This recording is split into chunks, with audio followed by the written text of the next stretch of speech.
And here we are in beautiful Kodiak, Alaska, and what a wonderful day it is. In this video, what I want to do is show you some of the things to do when you're here on the island and places to visit. It's absolutely gorgeous here from what we've seen so far, and I want to share that with you in this video. So thanks for watching Pat's Adventures. Another place that you want to visit when you're here on Kodiak is Abercrombie Park. It actually used to be a Fort Abercrombie. Miles of hiking trails, beautiful forest around, as you can see behind me, and you still have the fort, the museum. So let's take a look at this. Fort Abercrombie was a World War II coastal defense installation with two 8-inch guns to defend her. The remnants of both guns are on display there at the fort. However, they were never fired at the enemy. There are 3 large concrete bunkers you can view, and the ammunition bunker at Miller Point has been partially restored and used as a museum. There are many other smaller concrete structures, including searchlight facilities, foundations for a radar transmitting station, and a few others. In 1941, Fort Abercrombie was part of a group of permanent coastal defense installations in the area all throughout World War II. If you do want to explore the park, give yourself plenty of time because the trails here are absolutely endless, but they are gorgeous going through the forest. Also, the military museum, as you saw, it costs $7 to get in. Looks somewhat interesting, but that's your choice. This is one of 3 forts in the vicinity of what was the U.S. Navy operating base and was originally manned in April 1941 by the California National Guard. On April 2nd, 1943, it was named for Lieutenant Colonel William R. Abercrombie, a major U.S. Army explorer of Alaska in the 19th century. In 1969, the site became an Alaska State Historical Park consisting of 186 acres, and it's all here for you to enjoy now and take in. And when you're in Kodiak, Alaska, another must-see is the Alaskan Spaceport here. It's where they do missile launches on a regular basis, we're told, and but I don't think they're having them today. Absolutely beautiful drive getting up here. The spaceport was opened in 1998 and has supported 31 launches up to 2023. Most of those for the U.S. government. However, it was closed for 2 years following a launch failure that did cause significant damage, but it's now reopened. Another place that you'll want to visit here on Kodiak is Fossil Beach. Fossil Beach is down south of Surfers Beach and past the missile testing range area here. Absolutely beautiful, gorgeous. I guess it's named Fossil Beach because of all the things on the beach that look like fossils. Actually, it is called Fossil Beach because when you go down there, all over the beach you're going to find fossils. If they pick up the shells, you look at them, all kinds of shapes and designs that you'll see from sea life that has been fossilized in there. Pretty interesting to see. When we were heading down here, this side of the island, we had blue skies over on the other side, and on this side, cloudy and cold. So make sure you bring layers of clothing no matter where you go on this island.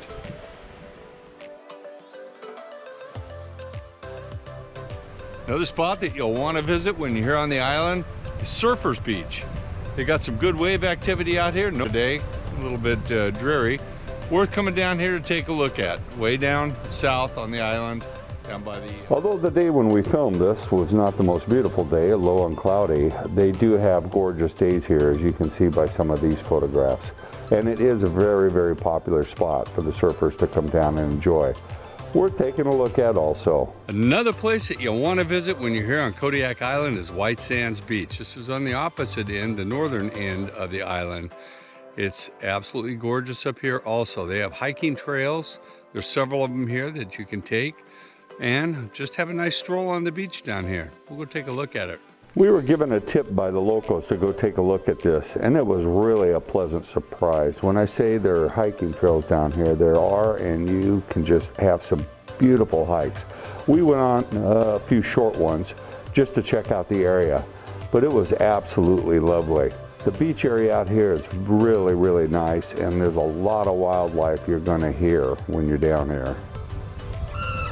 And here they have picnic tables for you if you want to come down here, have a nice snack picnic. They have fires in the evening. You got pallets that you can burn down here. Really a great place to visit. Another tip on a place to visit is the Kodiak Island Brewing Company, located right here in the center of downtown Kodiak. The brewing company here was really an interesting place to visit, with some outstanding beers and distilled spirits. We really had a good time sampling the wares here, and the owner is quite nice and hospitable. There's plenty of room in here, and I understand that the place really does get crowded. So, somewhere you want to visit if you'd like some beer or some ales. Well, the brewery started in 2003 over on Cannery Row, and I moved over here 11 years ago. Just had our 20th anniversary right next. Another thing you might want to do when you're in Kodiak, Alaska is go for a flight to view the bears here on the island. Either on this island or they'll take you to another island, depending on what is the best day for them when they're going to be out and where the fish are running. So we're going to give that a try today and take you along in this video and see what you think about it.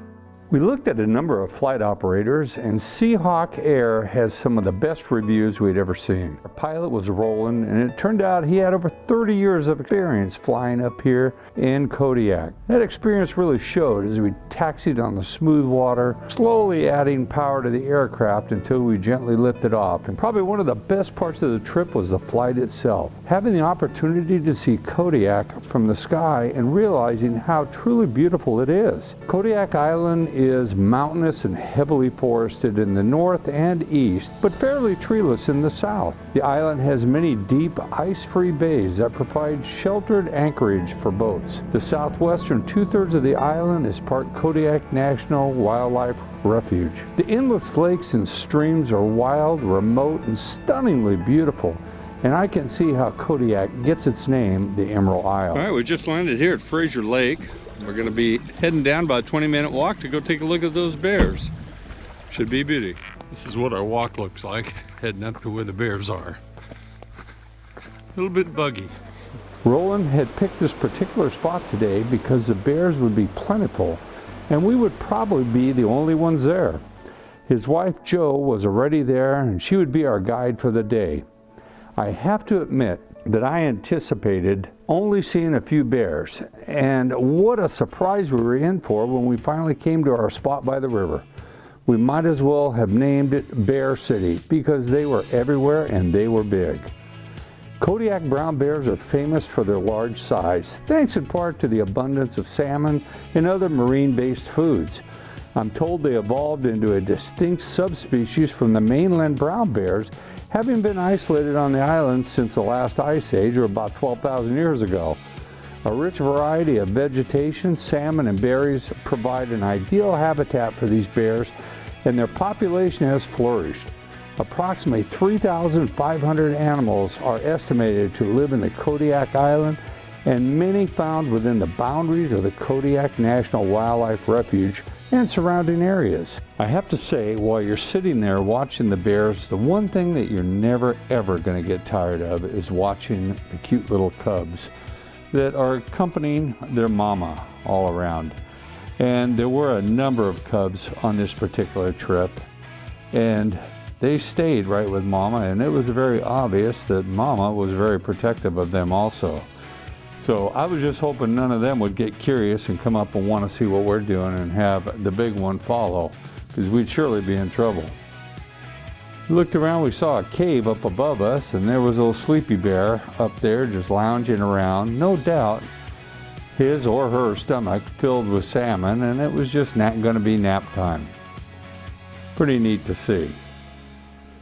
Anyway, we sat, and I never knew that bears actually looked underwater and searching for the salmon, but that's what this one was exactly doing. Mama was down there also looking to get a quick treat with her two little ones there. And it's really funny, you'll see the other bears, when the mother is down there with her cubs, the other bears will stay away. They don't want no part of it. This guy was out there bouncing around in the water. He was chasing one. I thought it would be futile, but he later grabbed one and came up with it. I'll show you that in a few minutes. Anyway, the Q cubs, very, very playful.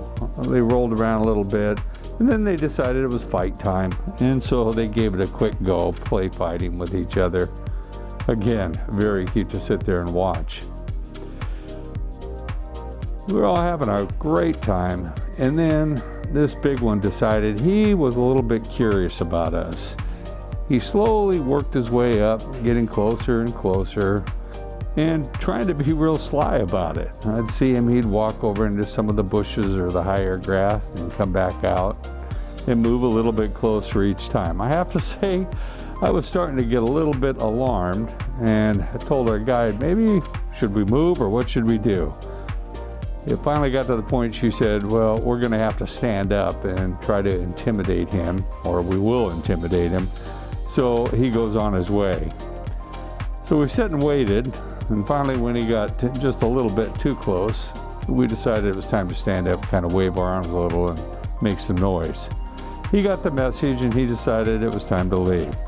Although we did have another couple of them, they decided, a big one and a little one, they were gonna get in a fight, and I had my camera off at the time, but the big one started chasing the little one, and they came up, blasted right by me. I almost had a heart attack, but thank God they didn't stop.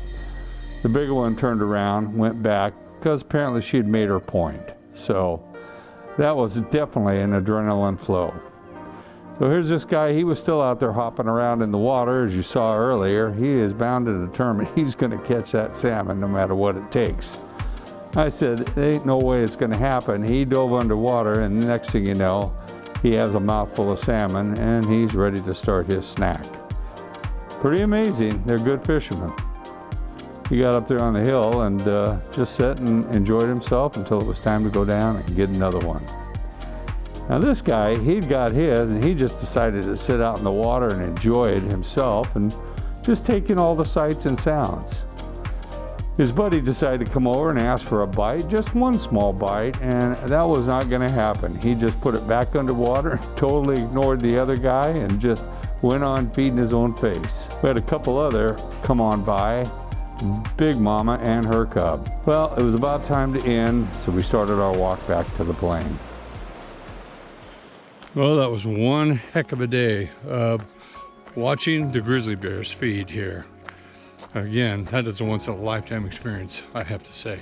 So we got back on board and rolling, fired up the engines, and once again, we were cruising across the lake, getting our airspeed up and getting ready to take off. He lifted off gently, and I just can't believe how smooth these planes are, the way they glide over the water.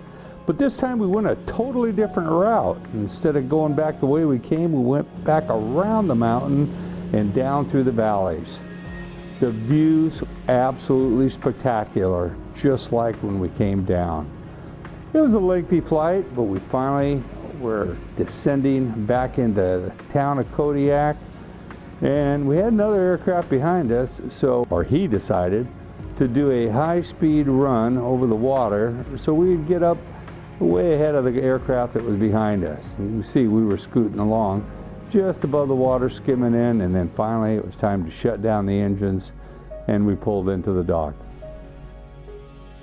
Well, I hope you enjoyed Things to Do in Kodiak, Alaska. What a fantastic experience, and maybe you got some tips on what to do when you do show up here, if you show up, but it's worth showing up. So anyway, thanks for watching Pat's Adventures. Appreciate it, and please hit that like button and subscribe. Take care.